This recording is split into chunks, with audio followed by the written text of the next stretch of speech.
Hey, this is Evan Mark Katz, dating coach for smart, strong, successful women and your personal trainer for love. Welcome back to my video series. Last week I did something on comparison being the enemy of contentment, looking at other people's lives with envy, making ourselves less happy, right? Sapping our own confidence because we're unfairly comparing ourselves to others, which of course is not real. We don't necessarily envy people's reality. We envy the fantasy of what we think other people have. So today we want to talk about confidence, right? This is a great dovetail. We're going to talk about confidence. And I want to acknowledge before we get into the whole thing that confidence is the most important quality that a man or a woman could have in a relationship. Confidence. It's the big umbrella under which we're doing everything here. And I also want to acknowledge that confidence is sometimes hard to come by. Right? It sounds great to say, well, I'm just going to snap my fingers and switch the button on the back of my head and I'm going to have confidence. And it sounds great for me to say confidence 400 times in a video and to think that you're going to magically have confidence. But confidence is sometimes hard to come by because we don't have success in our love lives. We have confidence in who we are as people. We think we're nice and kind. We think we're smart. We think we're loyal. We're good friends. We're good family members. We're competent at work. We derive our confidence from those things, but when it comes to love, our confidence takes a bit of a hit. So I want to acknowledge that this is a difficult piece, but the good news about it is that it's not that far away. You can achieve this, right? I always put it like your nose is pressed up against the glass, and right on the other side you could see confidence. That's how easy it is to have. So it's also somewhat of an arbitrary thing. And I'm going to use, for example, guys with money. Right? Think of a guy with money who does well with women. Now, why does he do well with women? Well, the easy answer, the lazy answer would be say, well, he does well with women because he's got money. Women are gold diggers and they like the guy with money. I don't think that's the full story. In fact, I think women are confidence diggers. I think they like the guy who's confident. And the guy who's confident derives his confidence, fairly or unfairly, from the fact that he has money. So he achieves a measure of success. He carries himself in such a way that he assumes that people are going to like him. And sure enough, people gravitate towards him. And that's why you see average guys with really beautiful women. It's not just about the money. It's about how he carries himself because he has money. So let's flip that thing around. Let's look at it through a different lens and say, well, what kind of confidence do men respond to? Well, because we do respond to confidence. But it's not going to be the confidence that you derive out of being a Harvard MBA. It's not the confidence that you derive from being wildly independent and flying around the world for 30 weeks a year. Right? It's your emotional intelligence. That's the thing that we value the most.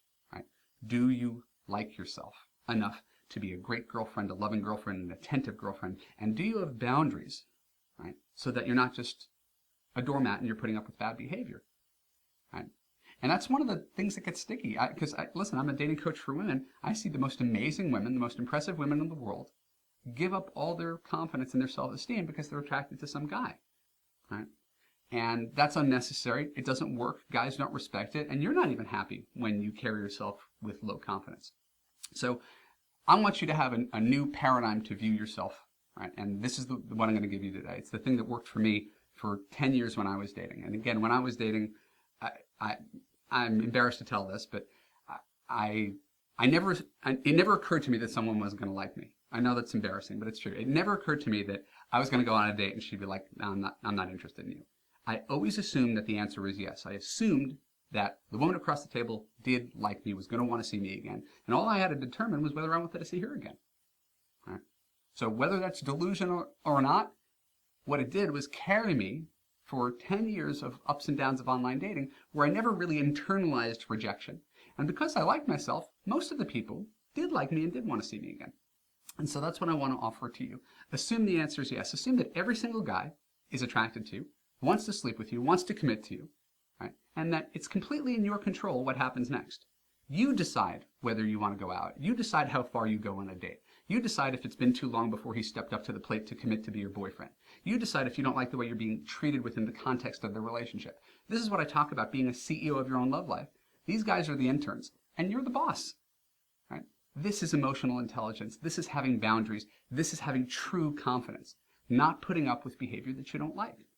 That's what guys are attracted to, right? And it works like a charm.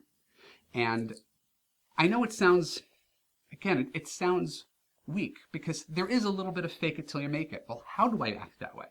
Well, sometimes you just start acting that way and you watch and reality gives you more confidence. And so I want to tell you this one story It's a little bit off track, but I think it's relevant. I think you're going to get a kick out of it.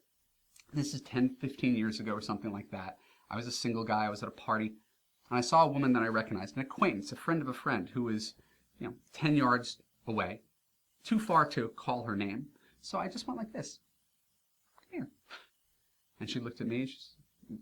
I said, yeah, come here. And so she comes over, and the second she gets in front of me, I look at her, she looks at me, and I realize she has no idea who I am. I totally recognized her. She had no idea who I am. I said, hi, I'm Evan. I'm friends with Jeff. Do you remember me? Oh, yeah. Hi, Evan. It's good to see you again. I said, let me ask you a question.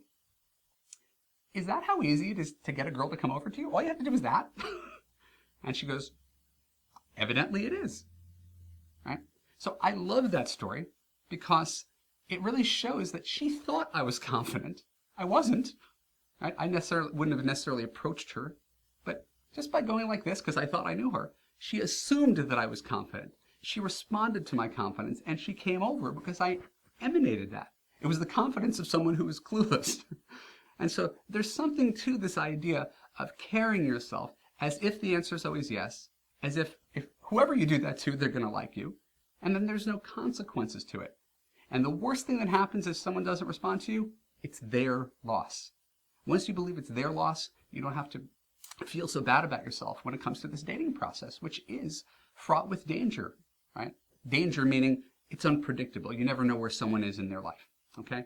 So I'd like you guys to try on the idea of confidence. Just put it on like a sweater for the next week and carry yourself as if you assume the answer is yes. Assume that everybody likes you, everybody's attracted to you, everybody wants you, and see how people respond to you, right?